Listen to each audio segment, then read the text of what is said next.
Hello माँ, मैं सूरज बोल रहा हूँ। कैसी हो माँ? माँ कहती है, ठीक हूँ बेटा। ये बताओ तुम और बहू दोनों कैसे हो? हम दोनों ठीक है माँ। आपकी बहुत याद आती है। अच्छा सुनो माँ, मैं अगले महीने इंडिया आ रहा हूँ आपको लेने। हम सब साथ में ही रहेंगे। पायल कह रही थी कि माँ जी को अमेरिका ले आओ, वह अकेली बहुत परेशान होती होंगी। हेलो माँ, सुन रही हो ना माँ? हाँ हाँ बेटे। बूढ़ी आंखों से खुशी के अश्रुधारा बह निकली। बेटे और बहू का प्यार नस नस में दौड़ने लगा। जीवन के 70 साल गुजार चुकी सावित्री ने जल्दी से अपने पल्लू से आंसू पोंछे और बेटे से बात करने लगी। पूरे 2 साल बाद बेटा घर आ रहा था। बूढ़ी सावित्री ने मोहल्ले भर में दौड़ दौड़ कर ये खबर सबको सुना दी। सूरज अकेला आया था। उसने कहा कि माँ हमें जल्दी ही वापस जाना है, इसलिए जो भी रुपया पैसा किसी से भी लेना है वो लेकर रख लो और मैं तब तक किसी प्रॉपर्टी डीलर से मकान की बात करता हूँ। माँ ने पूछा, मकान? अब ये मकान बेचना पड़ेगा वरना कौन इसकी देखभाल करेगा? हम सब तो अमेरिका में ही रहेंगे। बूढ़ी आंखों ने मकान के कोने कोने को ऐसे निहारा जैसे किसी अबोध बच्चे को सहला रही हो। औने पौने दाम में सूरज ने मकान बेच दिया। सावित्री देवी ने वो जरूरी सामान समेटा जिससे उनको बहुत ज़्यादा लगाव था।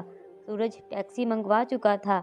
एयरपोर्ट पहुंचकर सूरज ने कहा, माँ तुम यहाँ बैठो, मैं अंदर जाकर सामान की जांच और बोर्डिंग और वीज़ा का काम निपटा लेता हूँ। ठीक है बेटा। सावित्री देवी वहीं पास के बेंच पर बैठ गई। काफ़ी समय बीत चुका था।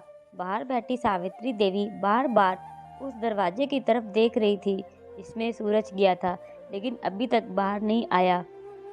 शायद अंदर बहुत भीड़ होगी, यही सोचकर बूढ़ी आंखें फिर से टकटकी लगाए देखने लगी। अंधेरा हो चुका था। एयरपोर्ट के बाहर चहलकदमी कम हो चुकी थी। माँ जी किससे मिलना है? एक कर्मचारी ने वृद्धा से पूछा। मेरा बेटा अंदर गया था टिकट लेने, वो मुझे अमेरिका लेकर जा रहा है, सावित्री देवी ने घबराकर कहा।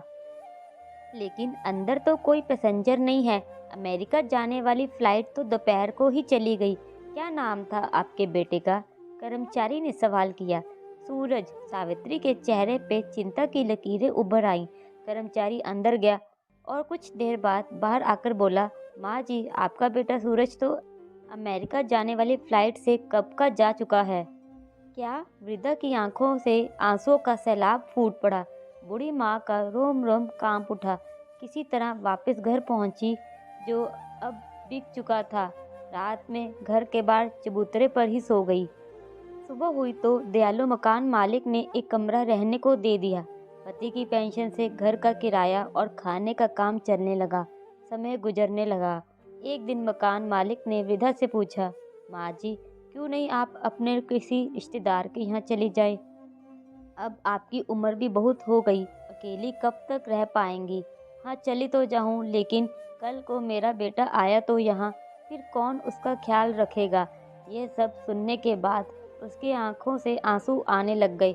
दोस्तों, बेटे ने माँ के साथ क्या किया, लेकिन फिर भी माँ की ममता बेटे के लिए कम नहीं हुई। दोस्तों, आप सभी से हाथ जोड़कर विनती है कि माँ बाप का दिल कभी मत दुखाना।